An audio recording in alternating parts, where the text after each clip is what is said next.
Fala galera, aqui é o Vi e nesse vídeo pessoal eu vim trazer para vocês mais uma curiosidade no Minecraft Pocket Edition. Então galera, já vai deixando seu like aí no começo do vídeo, que é muito importante mesmo.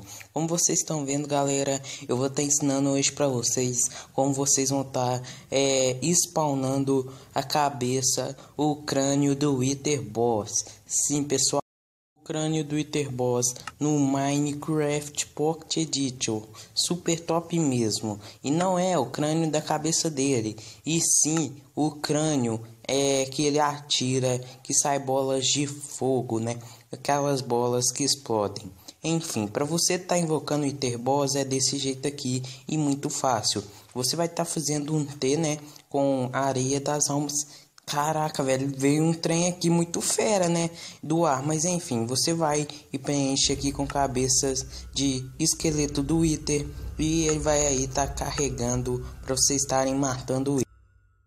Mas enfim, né, o objetivo do vídeo é estar ensinando aqui. E quando você toca na cabeça, a cabeça dele explode. Para isso, você vai estar ligando seus cheats, que são os comandos, beleza? Quando ele estiver ligado, você vai digitar assim: /summon, pera aí, S, deixa o meu teclado carregar aqui, né galera, ele tá meio bugado, né, mas enfim, /summon, aqui ó, /summon, beleza, aí você vai dar um espaço e escrever Wither, pera aí, Wither.school